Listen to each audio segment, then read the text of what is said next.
Hello, everybody, and welcome to another live Argentina discussion. My name is Roy Nemmer of Mundo Albiceleste.com, and welcome, everybody. We are here to preview Argentina versus Chile on Thursday, South American World Cup qualifier. We have a lot to get to. The rumored 11, potentially who could be starting, and we're going to talk about, of course, the other matches going on. As always, let us know down below where you're watching from. We always tend to get from all around the world, so do let us know where you're watching from. Now, Argentina, the reigning back-to-back Copa America champions, are in action in about 24 hours' time. They will be playing Chile at the Monumental in Argentina, in Buenos Aires. And I, for one, cannot wait. It's the first match since the Copa America final. And welcome everybody once more. Let us know down below where you're watching from. We tend to get from all around the world, as I mentioned. So first things first, Argentina versus Chile. The big news going into this, obviously, when the list came out, was no Lionel Messi, of course. That was the big surprise. We knew about Di Maria. He had retired. He did retire from the national team. So no Angel Di Maria. But with that said, no Di Maria, we're not getting Lionel Messi either. And that's massive. That's a big thing. So Argentina without Angel Di Maria, without Lionel Messi. We spoke in the past about who could potentially wear the number 10. We could talk about who could potentially wear the number 11 and who could also captain Argentina. Let's take a look here. We have George from NYC, as always. Thank you, George, for joining us. Rian and Rihanna, good morning, my friend. Let us know where you're watching from. It's Wednesday night for me. It's Thursday morning for you. Thank you for spending your Thursday morning with us. And George, your Wednesday evening as well. Hemlock Bar, hello, Hemlock. Please let us know where you're watching from. As I mentioned before, all around the world, it's truly massive. Now, we spoke in the previous video about who could potentially captain Argentina.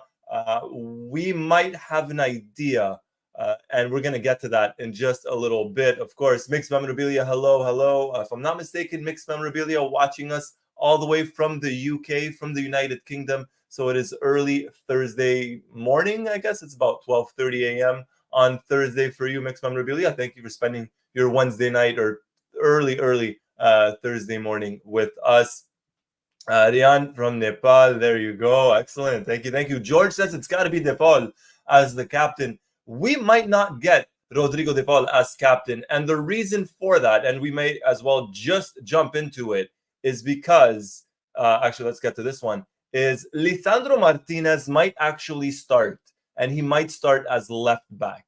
Now, you're probably thinking to yourself, Roy, we're talking about who's going to captain Argentina. We're talking about maybe Rodrigo De Paul captaining Argentina. What does Lisandro Martinez starting as left back have anything to do with that? Oh, there's a lot to do with it. Because according to reports, Lisandro Martinez could be starting as left back. So no Nicolas Tagliafico. He's dropped out of the team. Marcos Acuna just called up. Doesn't look like he's going to be starting. And Scaloni not opting to go with Valentin Barco. But with Lisandro Martinez starting as a left back and not as a center back, that would mean that the starting center backs, the pairing, would be Christian Romero and Nicolas Otamendi. And that would, of course, mean Otamendi would captain the Argentina national team on Thursday versus Chile. We have not seen Cuti Romero and Otamendi as the two starting center backs in quite some time, because at the Copa America, if you'll recall, it was Lisandro Martinez and Christian Romero as the starting center backs. Let's get to the chat. Let's see where everybody thinks, what everyone's watching us from. Mixed Memorabilia saying Lautaro as captain, possibly, maybe if there are some subs made, but doesn't look like it. It looks like it's going to be Nicolas Otamendi. Rian saying Otamendi. Rigo Thomas, hey, New Jersey's in the house from Haiti, from Haiti, from Haiti. Welcome, Rigo. Thank you so much for joining us, for spending your Wednesday night with us.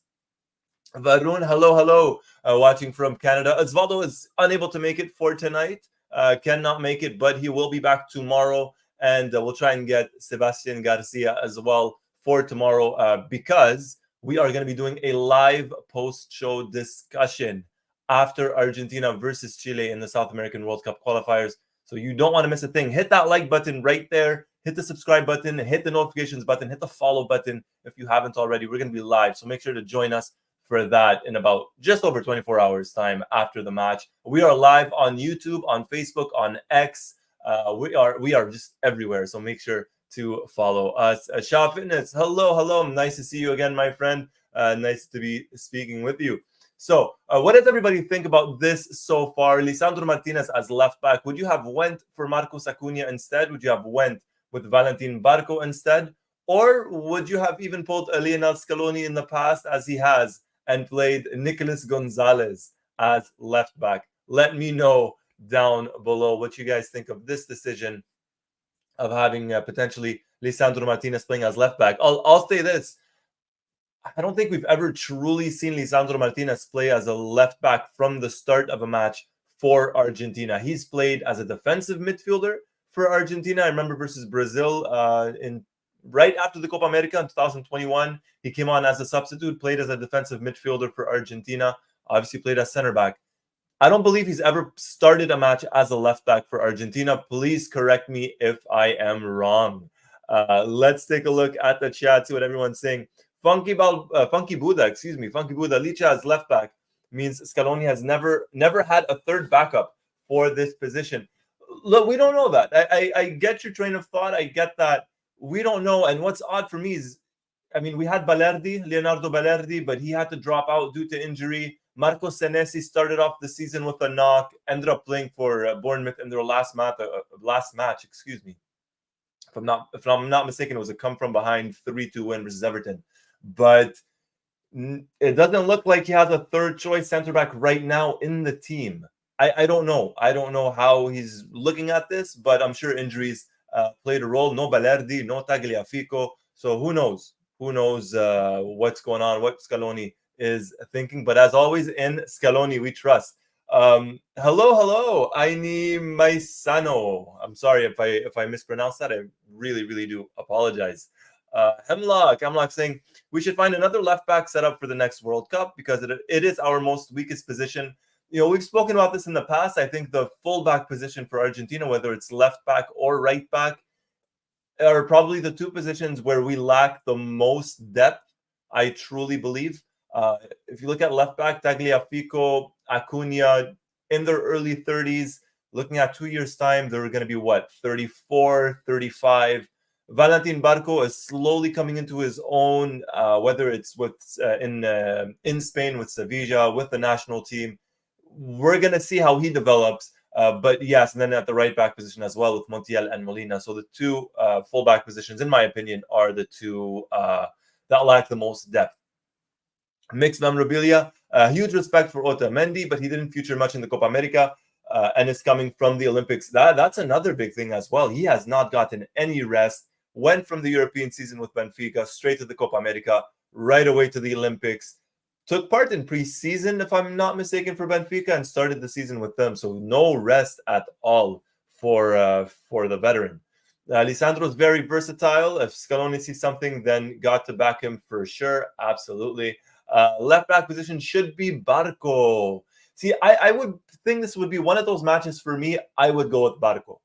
Versus South American opposition. He knows how to play versus South American teams, South American players. And this would give him a big boost in confidence as well. I would go with Barco personally, but I mean, Lisandro Martinez, you cannot argue with, in my opinion.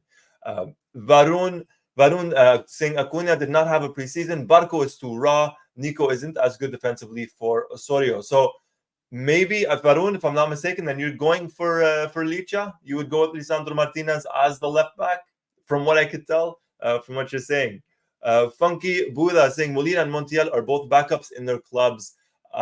Yes, but we know how well they play with the national team. Molina didn't have the best of Copas, Copa America, but still pretty good. And Montiel, I thought, was solid in the final as well. At the end of the day, in my opinion, it's what they do with the national team.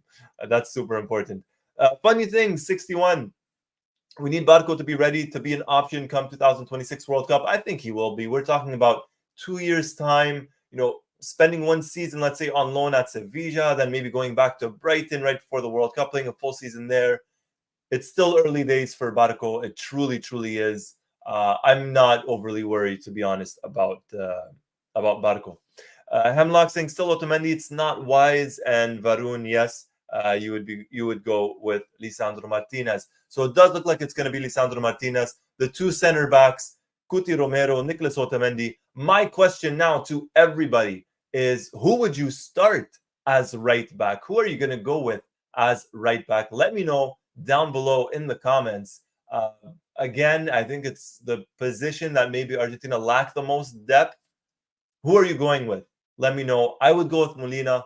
I mean, we don't really have too much of an option, unfortunately. I would go with Molina. Let me know who you would go with, and that would complete our back line. Of course, Emiliano Martinez as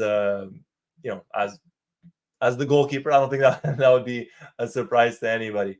But let me know what everybody thinks. Let's take a look at the comments.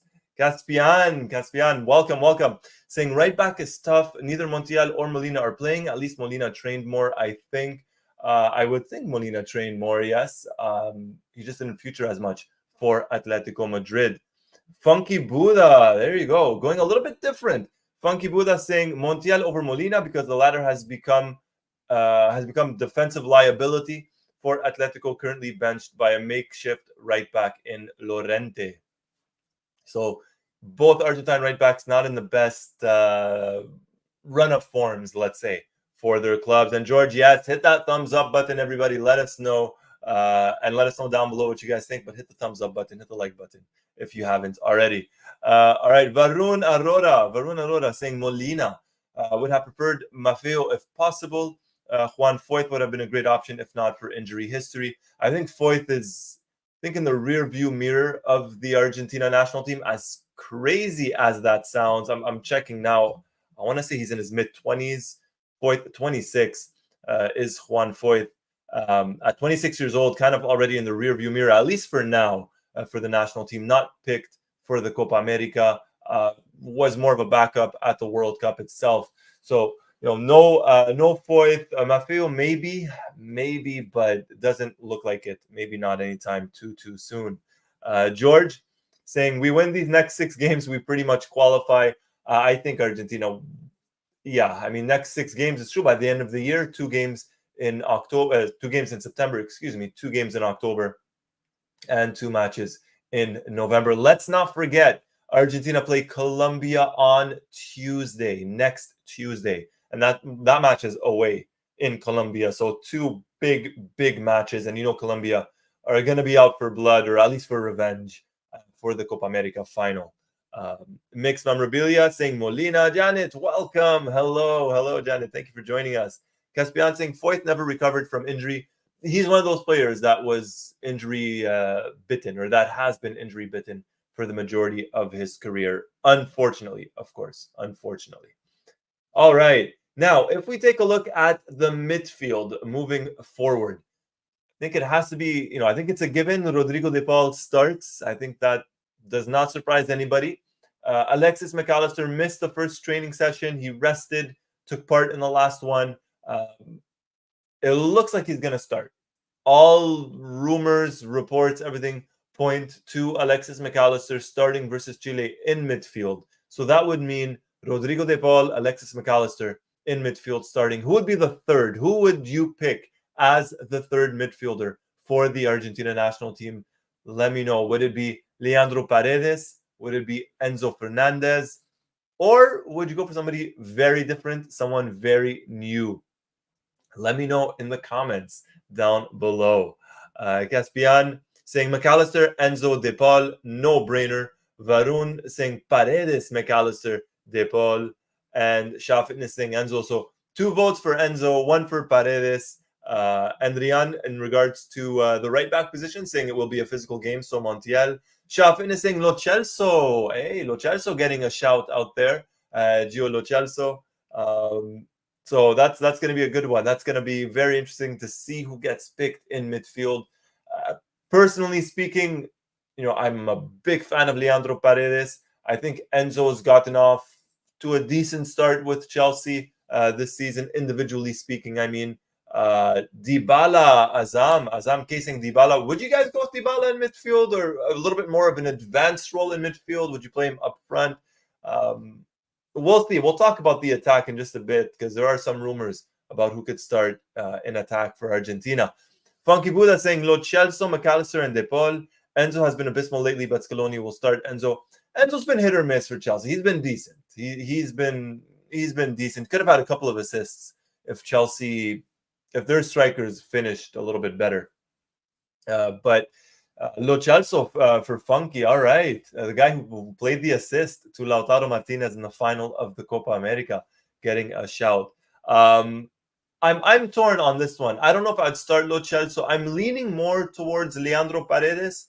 I'm leaning more towards having Paredes as that defensive midfielder, playing McAllister more up front, and De Paul, of course, being De Paul in midfield.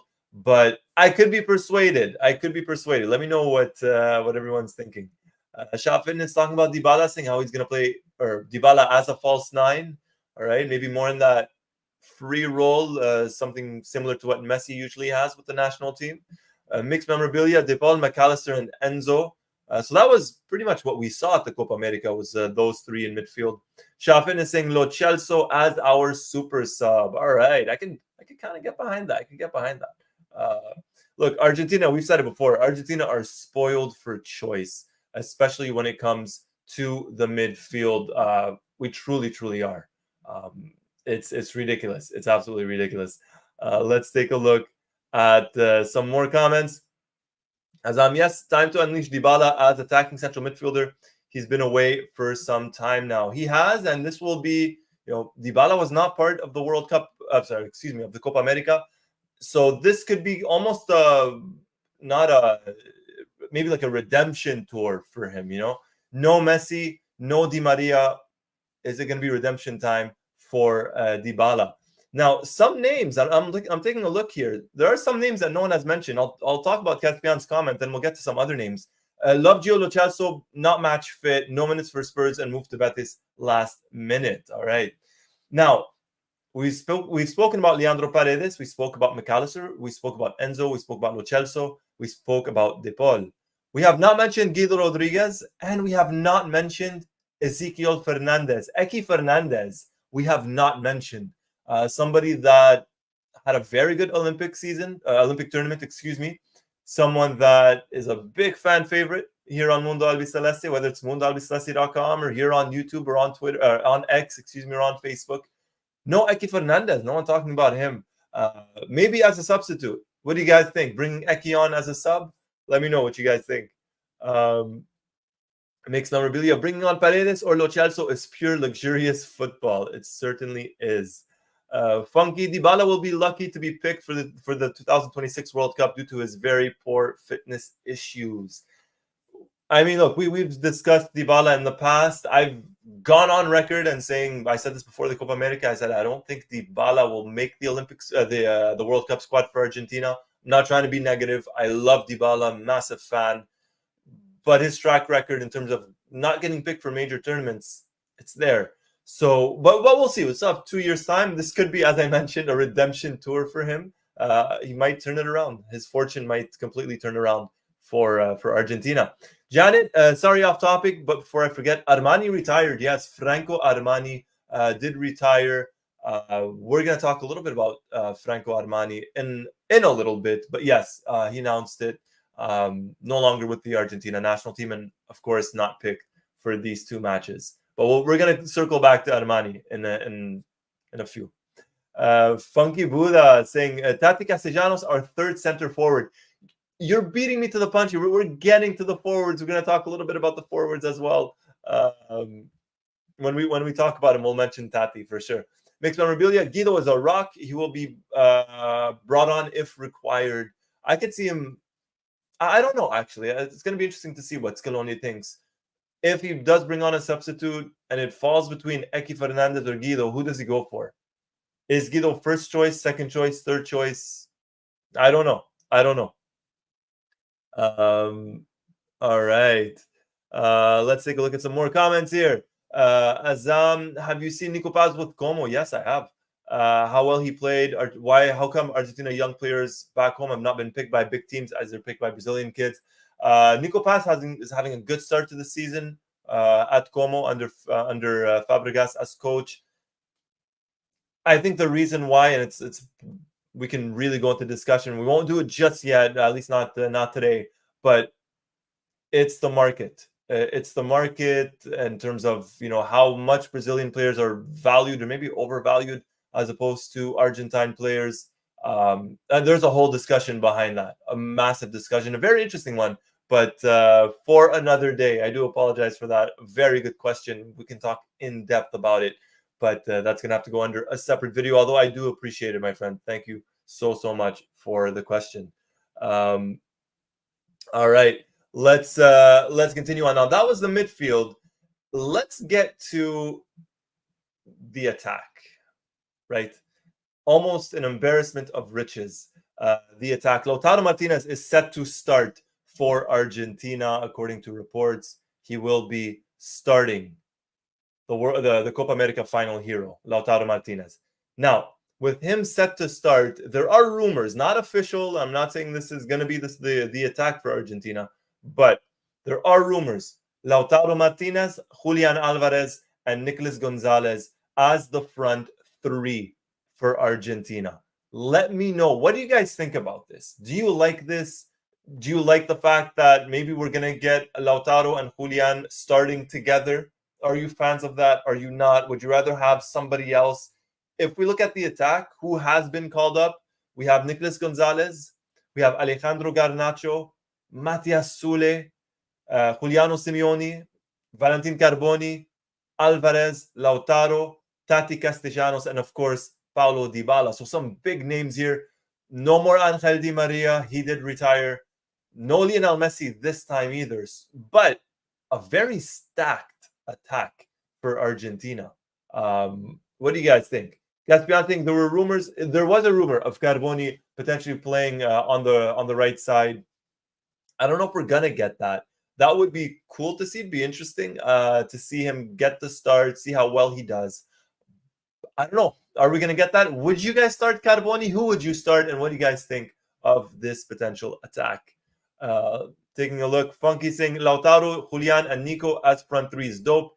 Dybala, Garnacho, Sule, and Tati as subs. All right, so Funky giving this one a thumbs up, and hopefully you guys are giving this live discussion a thumbs up as well. Varun, Lautaro isn't 100%. He was rested for the last match for Inter.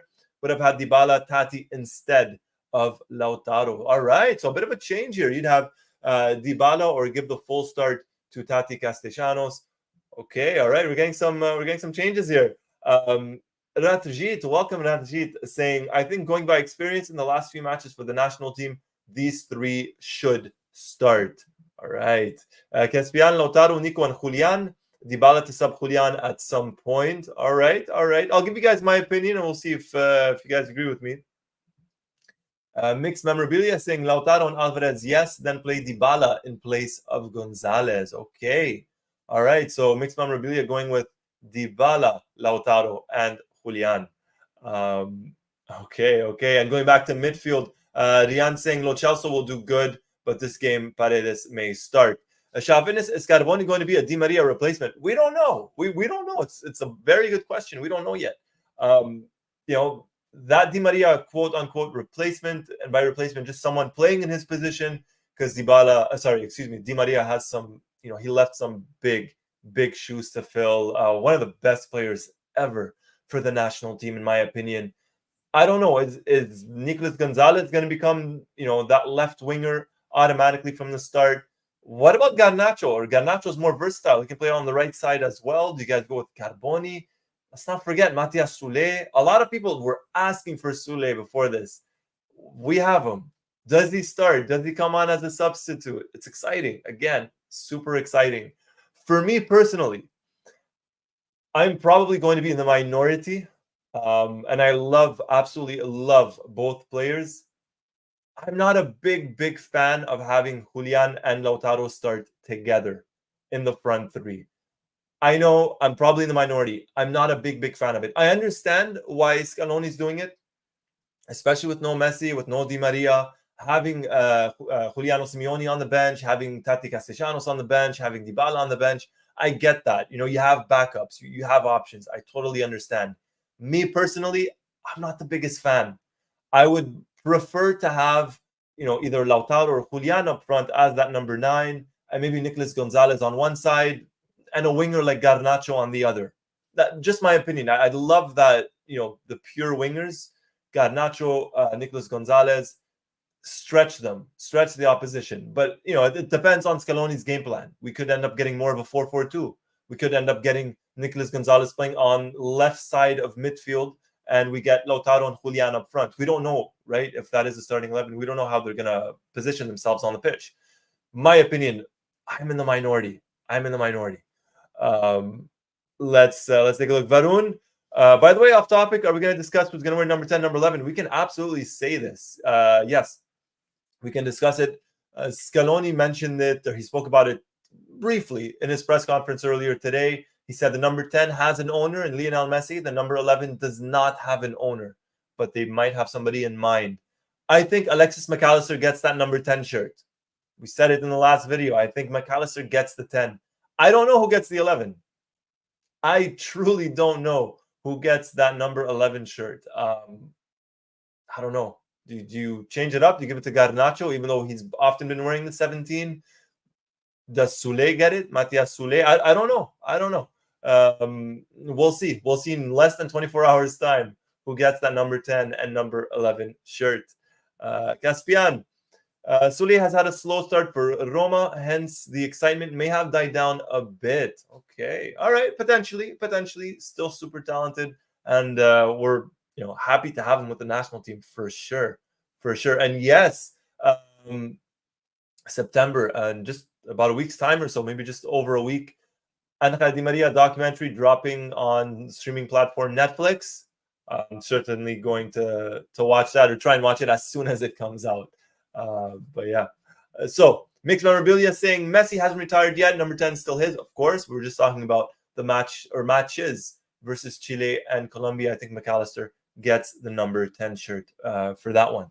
Now, again, no starting 11 has been confirmed, but the bits and pieces, what we do know, of course, Emiliano Martinez, Cuti Romero, Lisandro Martinez potentially as left back. That would mean Otamendi as the other center back. That would be the back line. In midfield, DePaul is going to start. Alexis McAllister likely to start. We don't know who's going to be the third choice. Is it Enzo? Is it Lo Celso? Is it Paredes? That we don't know.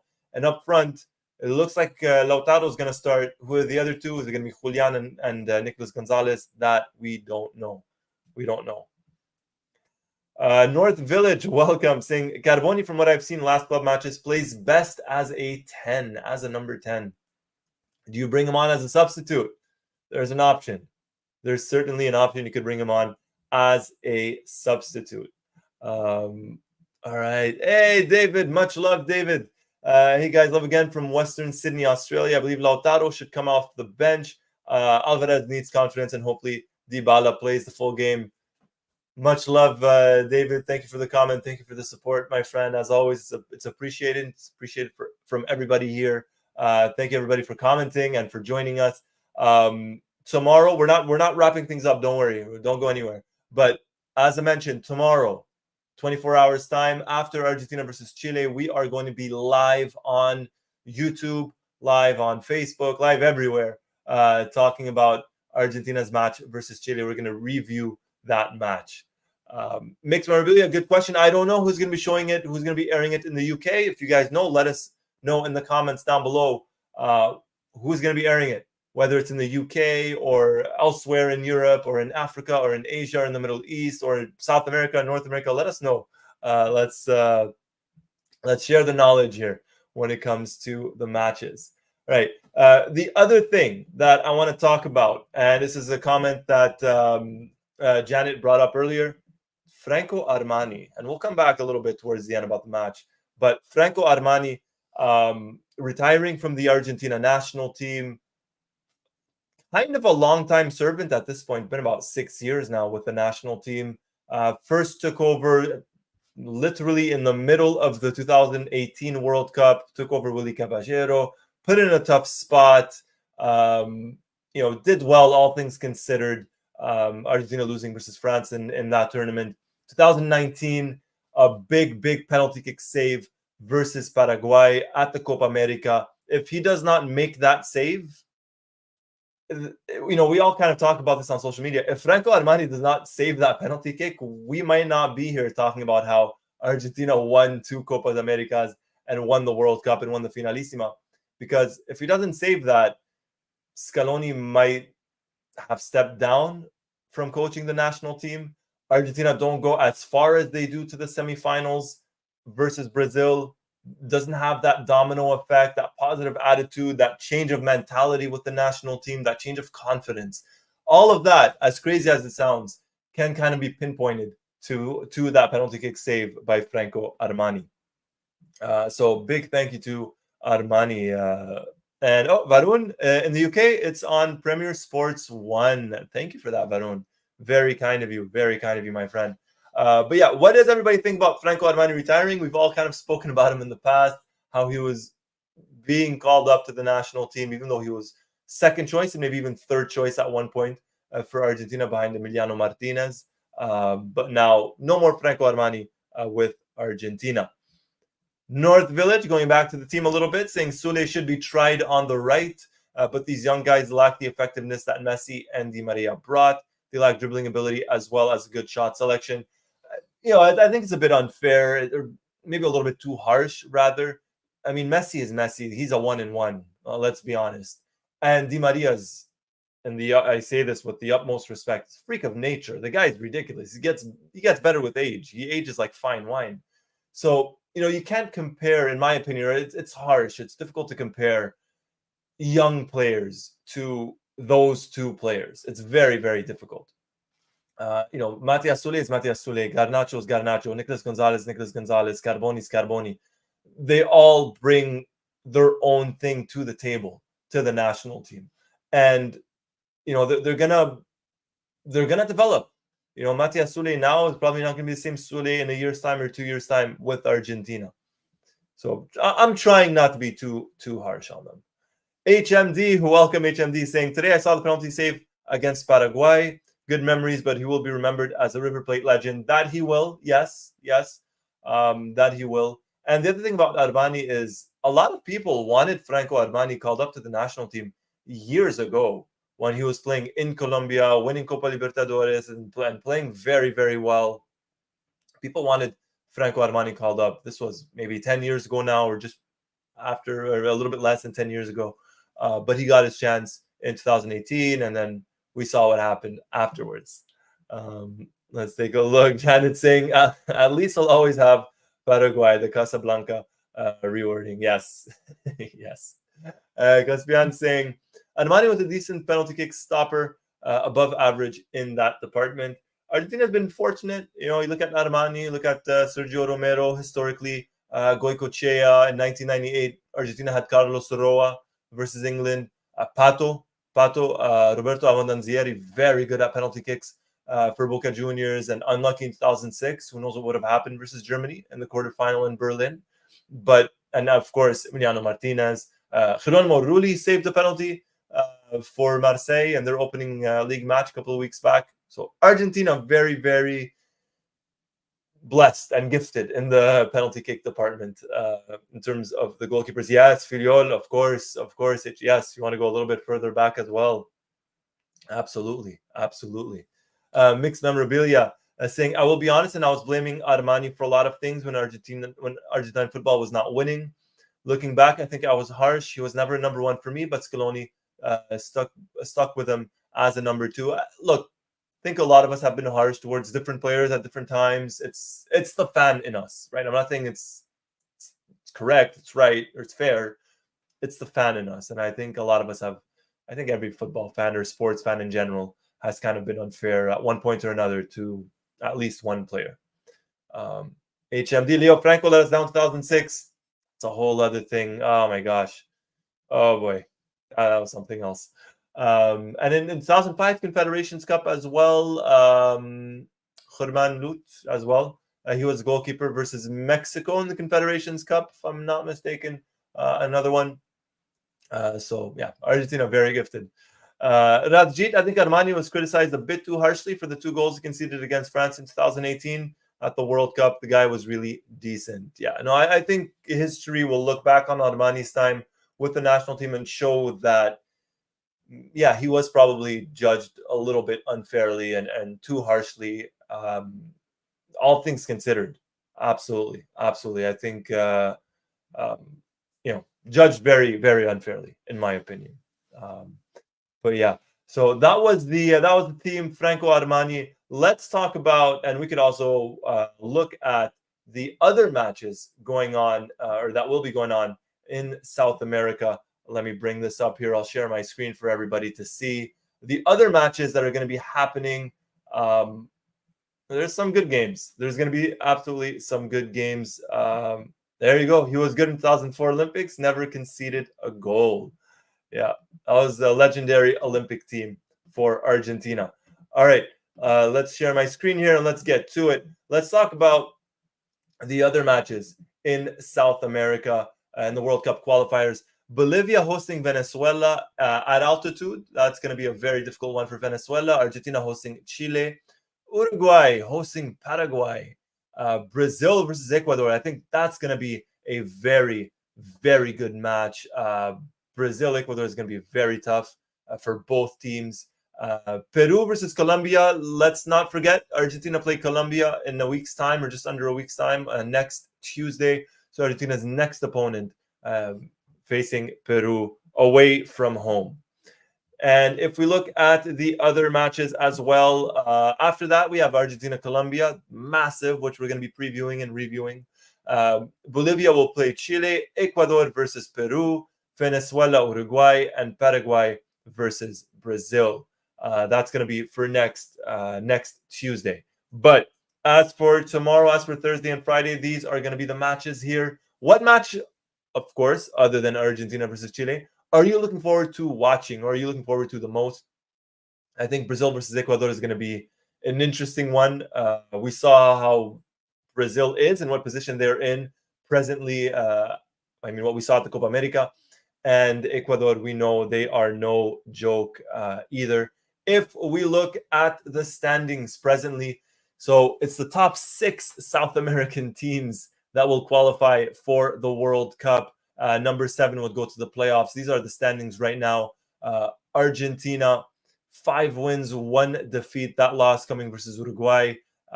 Uruguay, number 2, 4 wins, 1 draw, 1 loss. Colombia, Venezuela, Ecuador, Brazil right behind them. So, Brazil in 6th place. If Brazil, let's say, lose to Ecuador and Paraguay win their match, Brazil could be out of a playoff spot. But of course, still a long, long way to go in the South American World Cup qualifiers. Let's go back to the chat here. Let's see what everyone's saying. HBD saying, I hope Brazil doesn't qualify. It was close to happen in 2002.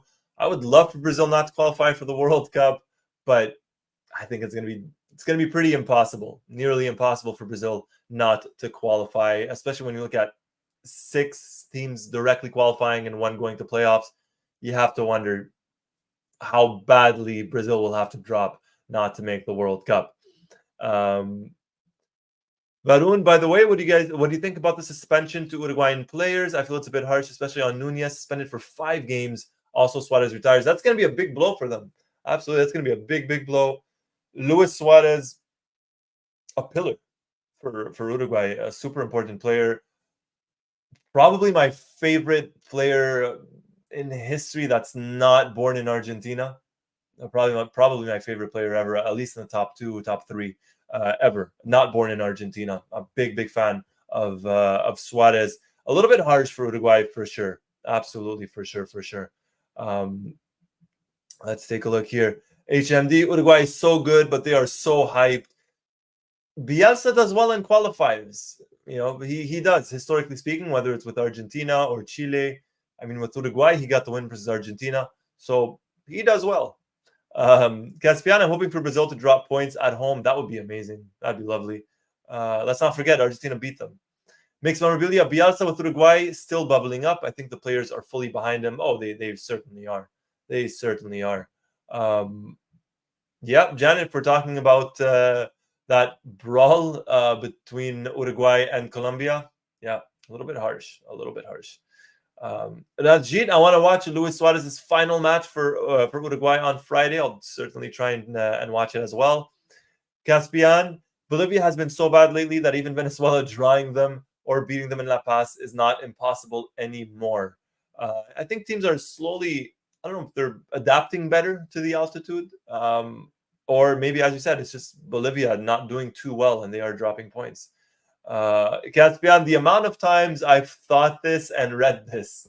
Yeah, he's born on the wrong side of the River Plate. Mixed memorabilia. Ecuador and Colombia need to play their part in taking South American football further and stronger, and they have everything to do it. Look, Ecuador has a solid team, a balanced team. It wasn't easy against them at the Copa America, even in the friendly match before the Copa America. Colombia was one of the better teams at the Copa America. I think they lost to the best team in the world at the Copa America. But, Colombia very good as well. And it's nice to see that resurgence in South American football. It truly, truly is nice to see. Rajit, Roy, do you think Uruguay will struggle without all the suspended players for the next few matches? Look, I'd have to look at the exact players who exactly got suspended. I don't know them off the top of my head. But, are they going to struggle? Maybe. But Bielsa has a knack with young players. If he has to introduce young players or new players to the team, he does well with them. And credit to him. He does well. So, they might miss him a little bit. But Uruguay is a very, very talented national team. They have a very good team.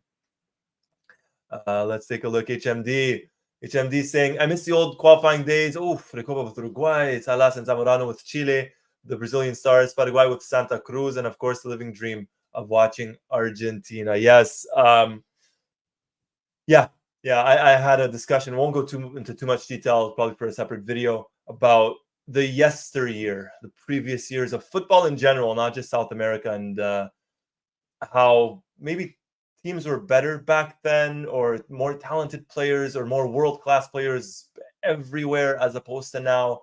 And certainly, of course, that comment, HMD, bringing back a lot of memories. But, it's the modern game. It has changed. It's the modern game. On that note, everybody, a big, big thank you to everybody for joining, whether it's on YouTube, on Facebook, on X, wherever it might be. Thank you for the subscriptions, for the followers, for the likes, everything. If you haven't already, by the way, hit the like button, hit the subscribe button, hit the notifications button, hit the follow button. We got a lot of stuff coming up. Argentina versus Chile on Thursday. We are going to be live afterwards for the live discussion, talking everything about the match, the aftermath, the starting 11, everything. So please, please make sure to join us. And of course, visit MundoAlbiceleste.com for all your Argentina needs. As always, a big, big thank you. Janet, thank you for joining. Thank you, everybody, for joining. Varun, we'll leave on a little bit of a joke. But a big thank you once more to everybody. Big thumbs up. Thank you. Until next time, everybody, Argentina versus Chile, South American World Cup qualifiers on Thursday. We're here for the live discussion, the live review discussion. Make sure to join us. As always, my name is Roy Nemmer of MundoAlbiceleste.com. Take care, everybody. Until next time.